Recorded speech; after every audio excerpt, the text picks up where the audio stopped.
Hello everybody, this is EPN10 and welcome back to another Plants vs Zombies God of Warfare 2 video. Now today I will bring you footage of Captain Deadbeard. Now the only upgrade I have on this character is the health regeneration delay upgrade. I do not have anything else, so my primary weapon is absolutely untouched. So if there's any damage upgrades in the future, if there's any reload speed upgrade, if there's a magazine size upgrade, stuff like that, I do not have any of it. This is like the bare bone character here. The only thing I have, as I said, is the health regeneration delay upgrade, so you want to keep that in mind while I play this video. So as I level up, assuming that you get all those upgrades, this guy is at his minimum level right now. Like his primary weapon at least is unaltered, I have no upgrades on it. And this guy, I never really saw footage of this guy that much. Captain Deadbeard is one of the least used classes out of all the new classes. Like on the plant side, the most ubiquitous classes right now are the Rose and Kernel Corn. Leaving Citron a bit in the dust. And for the zombie side, the Imp and Super Brains are the most ubiquitous right now. And yeah, leaving this guy in the dust a bit. So out of all the new classes, this guy I think is like the least popular along with Citron. And yeah, you want to keep that in mind. As you saw there, I used my shotgun mode there to finish him off. What do you mean shotgun mode? Well, this guy has two different modes. When you're zoomed out, it automatically goes into shotgun mode, and that thing consumes 2 ammo. But when you're sniping, when you're zoomed in, it automatically goes into the snipe mode, and there you only consume 1 ammo. And yeah, that's pretty good stuff. And this character doesn't really rely on abilities that much. If given the choice, I would never use the Barrel Blast ability, nor the Cannon Rodeo ability. I would only use the Parrot Pal ability. That's the only thing. For the other zombie characters, like the Imp, he's relying on abilities because they're really powerful and he kind of needs them. Like, the grenade, the Ensnare grenade, whatever it's called, is a really powerful ability. You could escape with it. You could, have an easier time dispatching your enemies. And, the mech itself, that's like, that's the ability, that's the most powerful ability, is a really good ability, and you want to call in the mech all the time. And you also get the Imkata, which I heard was spammed back in the beta, so it's pretty powerful, and I think it got nerfed a bit, I believe, but it's still powerful. I still see people use it. And for Super Brains, his abilities, that super ball thing he does, that's pretty okay. I see him jumping around always, and I see him like twirling around with the tornado ability, whatever that thing's called. I never use those characters much, so I just say that. So yeah, all their abilities are pretty powerful, and people utilize them. But for this guy, as I said, if given the choice, I would never even touch the first or third ability. I mean, I don't find them that great. But his primary weapon is what makes this character, in my opinion. It's so amazing. He gets a shotgun mode, which does 40 damage up close. But I try to not use that, trust me. I try to avoid it in this match. And here I'm using the Barrel Blast ability. Basically, you go into a barrel, and I'm frozen in a barrel right now. But yeah, this guy takes like a massive damage reduction while he's in the barrel, and you just escape, I guess, or if you want to. Like PopCap apparently, like they put a fuse there, so you could like blow up behind the plants. I guess they want you to be sneaky with it, but I am not going to use it to maybe get a kill off a plant. No, thank you. And here's a Parapal. I'll talk about this guy a bit more later. And someone just, I'm just here, and then someone just shot my drone. I'm like, what the hell just happened? And yeah, for me, it takes a really long time to recuperate from a drone loss. I don't know why. Like, for me, like, when I was playing this game, like, recovering back from, like, a destroyed drone just took such a long time. I'm like, what the heck? So, if someone's shooting at you while you're in drone mode, you probably will not have enough time to retaliate, and you're probably dead. So, you got to keep that in mind. And here I'm going to the back here. As I said, I try to avoid going to shotgun mode because you do have less ammo. And yeah, like Rose is a really powerful character. Up close, she could turn into a goat. She can ensnare you, which pretty much guarantees your death. And even if you do, like if the player hasn't a fast enough reaction, they could go into Enigma form, and bye-bye, there goes your kill. This guy is like one of the slowest characters in the game, and he has really no good escape mechanism. And there's a Rose running away, so I just sniped her. No problem there. There are a couple of Roses here. But yeah, I like stay hidden a bit. I don't really engage in the middle much. But when I do, I do get damaged quite a bit. So I try to avoid that at all costs. But yeah, his snipe form is the best because, yeah, the Rose's primary weapon is good up to medium range and like kind of semi-long range. And with this guy, you just want to stay at long range against them. And when they're busy against other players, you want to you want to take advantage of that. And here is me using the Parapal Explosion. That's basically like the Corn Strike, but it does less damage. But it just it activates much quickly, giving your opponents no reaction time to do anything. I mean, yeah, they need to have really fast reaction time to avoid it. And even at that, I don't think they would. And yeah, just find like these bunch of like Colonel Corn dudes. And there I used my shotgun mode, and yeah, that thing had quite a range. I did this patch in pretty fast, like from a pretty decent range with that shotgun. And he was going to use his Corn Blast or whatever. That thing does 1,000,000 damage, so you want to avoid that at all costs. And here I'm just going to the side here, trying to snipe from a distance here, because it's kind of safe. And yeah, this guy's primary, like his sniper damage is 24. And headshot critical, and like I think if you do a body shot, it's only 20 damage. But yeah, it's a really good. It's really good. It's like highly versatile. His primary weapon. You could snipe and you could go close range.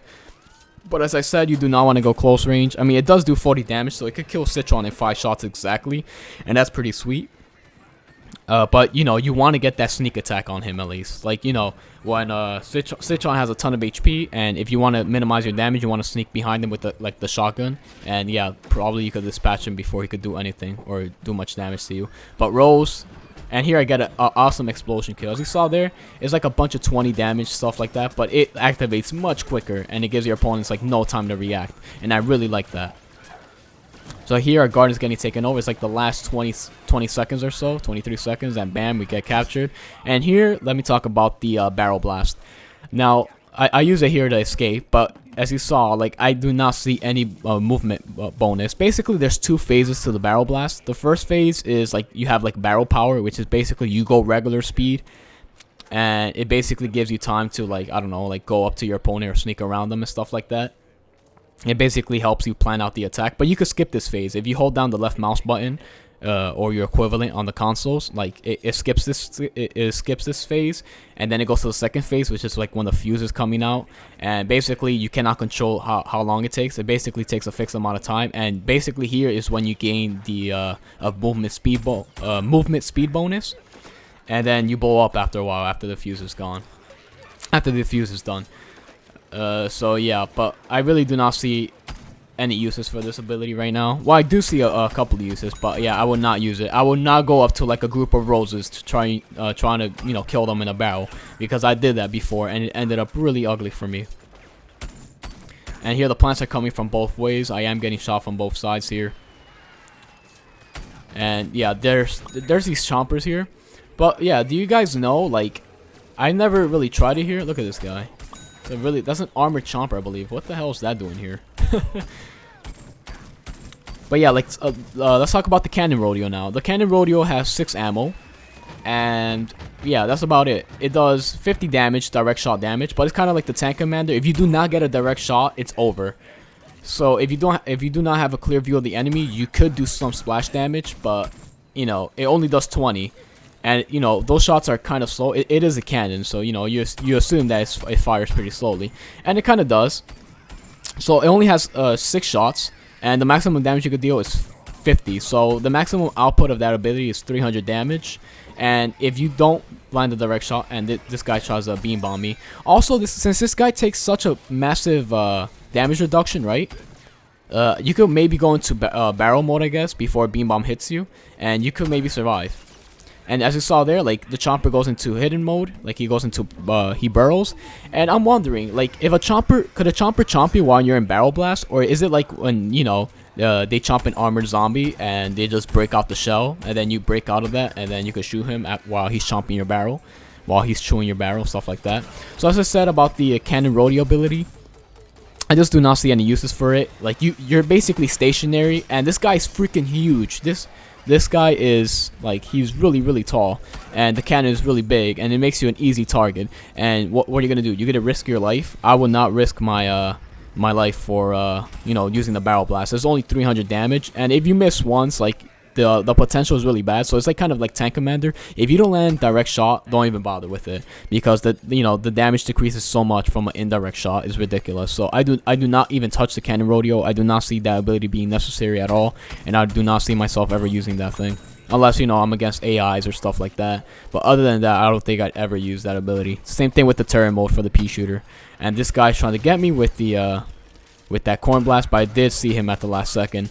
And yeah, I just took 50 damage from that and got instantaneously frozen, and I got finished off by this corn dude. So yeah, that ice rose, that was like the first time I saw that. I'm like, I was in shock, to be honest. I was like, wait, did this thing just freeze me in one shot? And yeah, she just froze me in one shot. So like one full shot does 50 damage and it freezes your opponent. And like the fire rose, I believe, does 70, and then you also burn, and it homes in on you too. So yeah, that's pretty crazy, right? It's basically a plasma pea shooter on crack, like the primary weapon. It's ridiculous. And here I'm using my parrot power a bit more, and I love the pulse here. Look at that. Like I was using it earlier. I like it. It feels so smooth. I really like this ability a lot. And it does have like some like a really small splash radius to it. And here I'm trying to get that rose that killed me. I'm not that happy right now. And yeah, good damage. Does like 9/8 damage. That's not terrible. And here I almost have enough for an explosion strike. So yeah, as I said, I will not use the cannon barrel thingy, the cannon rodeo ability. And yeah, the barrel blast, I know what they were trying to do, but yeah, I probably won't use it. But yeah, they did an excellent job with the parrot pal. I really like it a lot. And yeah, my drone just runs out of juice there, I believe. And as I said, you want to engage them at really far range, because you know. But if it comes down to it, just use your shotgun. But yeah, I try to avoid those situations, unless you want to be the sneaky type with this guy. But yeah, I don't. And here my frames dropped a bit. I did change my FOV to 90, but I forgot to lower down my settings to compensate for that. So yeah, the match is coming to an end. We have 4 seconds left, and they did not capture. I mean, we did an amazing job defending the first garden. Yeah, they captured it the last 30 seconds, so I don't think they captured like a garden they get less time on. So that was it. That was Captain Deadbeard. He's a really fun class to use. I really like it a lot. But yeah, he is really slow. Like, he's basically really vulnerable. Like, you can't really run away and stuff, and he's really slow. So it's kind of like the cacti in the first game. You really have no good way of escaping, basically. So you wanna avoid those close range abilities. Those close range attacks. And I did end up with the 25 vanquish streak there. That's not bad. As I said, I did stay in the back, and if I had to, I use my shotgun mode. But yeah, I like the sniping mode much better. It's much safer, in my opinion. And that's gonna be it, guys. So thank you guys so much for watching. If you like what you saw, just subscribe to me, and I'll be putting out more content. So stay tuned for that. So thank you guys so much for watching, and until next time, peace.